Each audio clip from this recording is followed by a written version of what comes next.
nge-share beberapa pertanyaannya yang kita mau sharing aja. Kira-kira selama ini tuh kesannya selama menjalankan project dengan SCAF tuh kayak apa, terus kenapa pilih SCAF, pokoknya ceritain pengalaman aja dan selama proses desainnya kurang lebih gitu.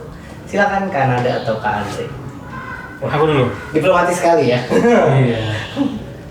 Awalnya ketemu dengan SCAF itu kita ada satu cari-cari di e-commerce gitu. E-commerce arsitek. E-commerce arsitek ya, e-commerce arsitek. Terus di situ dia kasih propose beberapa arsitek yang tertarik ke proyek kita. Kemudian kita ngobrol nih sama siapa nih calonnya.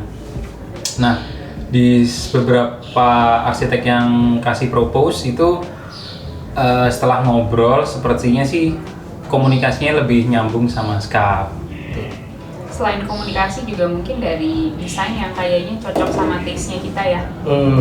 Iya benar-benar. Maklumnya kalau itu di awal ada gambar kasar atau mood board atau something ya. Iya. Yang di offer sama arsitek yang di e-commerce itu, sepertinya dari SCAF nih yang mendekati preferensi kami sama komunikasinya nyambung. Ya sebenarnya menemukan titik temu antara keinginan kita dengan sebenarnya kalau itu ditransfer menjadi bentuk desain gitu kayak gimana. Jadi komunikasinya tuh kunci banget sih selama proses desainnya. Ngebantu banget juga, kita sih merasa sebenarnya kita termasuk cukup ini ya, detail komentarnya tapi tetap diakomodir oleh SCAF gitu ya. Banyak tanya lah kita, banyak beberapa hal gitu, tapi tetap bisa diakomodir. Iya, betul.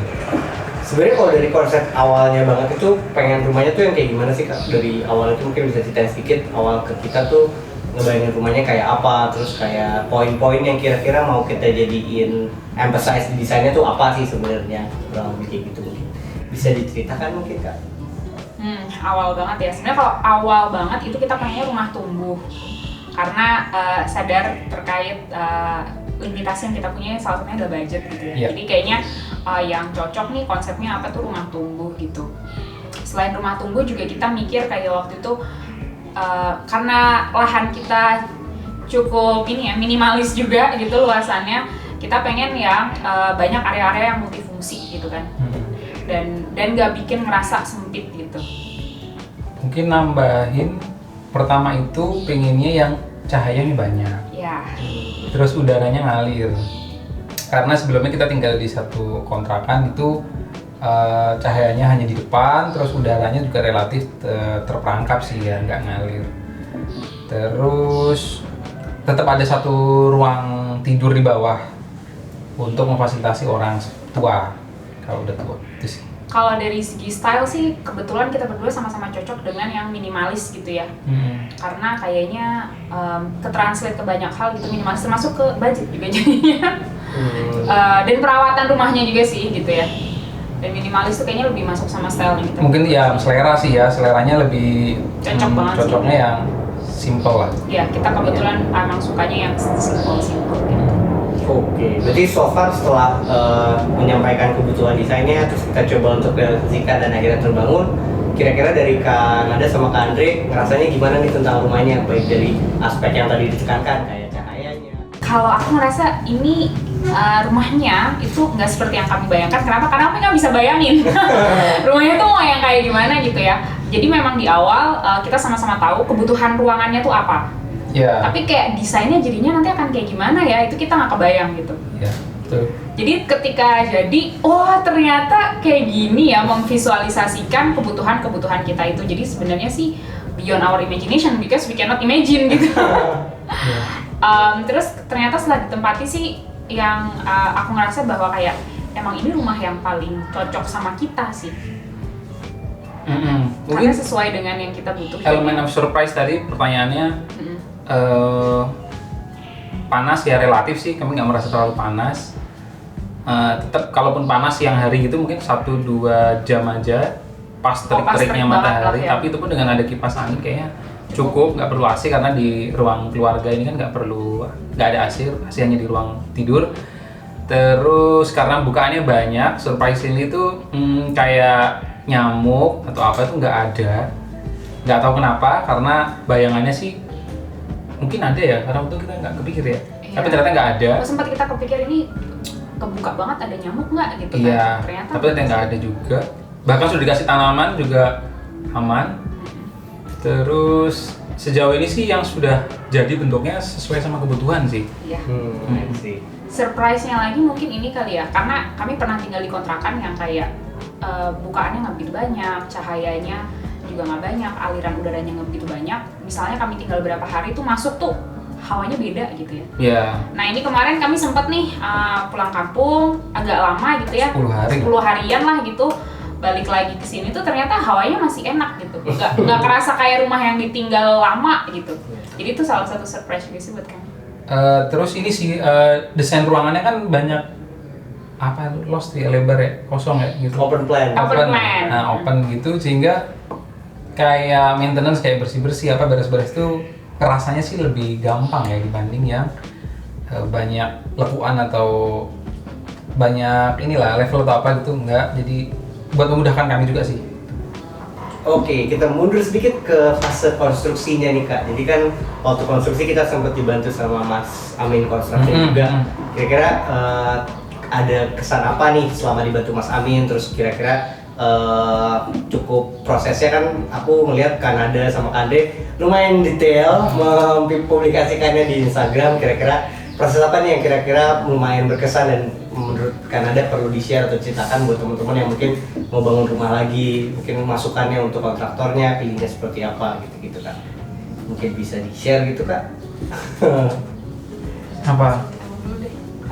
Kalau proses konstruksi itu karena kami belum pernah bangun rumah, ini rumah perdana kami. Kalau dari pengalaman sih yang banyak belajar itu ini, yang perlu dipastikan ke kontraktor itu struktur yang jelas. Dengan desain ini itu strukturnya masih masuk apa enggak? Kalau masih masuk itu pengaruh ke budget apa enggak? Gitu. Terus yang kedua, hal yang remeh-temeh seperti plumbing. Kelihatannya remeh-temeh. Kelihatan remeh-temeh. Plumbing itu kayak oh nanti di desain itu ternyata tinggi sink atau kran atau apa itu di mana sih gitu. Terus plumbing itu alirannya ngambil dari mana? Terus pembagian electrical itu juga sepertinya perlu diobrolin. Kalau di dapur, contoh di dapur lah yang paling kompleks itu perangkat apa aja mau taruh di dapur, tegangannya kebaginya berapa, ya itu sih. Terus apa ya? Mungkin kalau selama proses konstruksi selain itu, karena waktu itu kenapa kami juga sering mendokumentasikan, sini juga untuk ini sih pembelajaran buat kami sendiri gitu. Contohnya misalnya kami merekam waktu sebelum temboknya jadi, biar tahu oh di situ tuh jangan lupa ya, karena nanti ada pipa tuh ada pipa air atau apa. Itu juga ngebantu. Terus atau misalnya hal-hal detail lain. Benar-benar. Dan selama itu pun juga karena kita sering datang, akhirnya ketika ternyata ada hal-hal di luar desain gitu ya, kayaknya mau kita ubah, itu tuh juga nggak terlalu jauh gitu loh ngebongkarnya. Dan tetap open gitu. Kita tentu pasti akan ngobrol bertiga dengan arsitek, dengan kontraktornya juga, dan balik lagi ke komunikasi itu penting banget karena akhirnya bisa nemu nih titik tengahnya di mana. Oh iya, paling itu sih kalau dari kontraktor itu kita terbantu kayak pemilihan material nih, misalnya secara desain yang bagus tuh materialnya A gitu. Terus tapi dari sisi teknis di lapangan material A itu risikonya nanti begini. Nah tuh dari Pak Amin tuh bisa kasih info itu gitu. Paling alternatifnya ini ya terserah yang ownernya sama arsitek gimana gitu. Jadi mereka lebih kasih masukan dari sisi pengerjaan atau teknis atau materialnya untuk kasus tertentu gitu.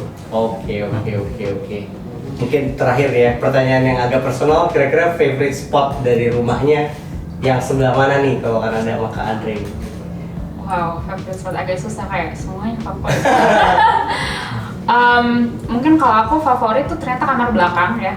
Kenapa di kamar belakang? Karena kebetulan sekarang sedang bertransformasi menjadi ruang kerja gitu, ruang kerjaku.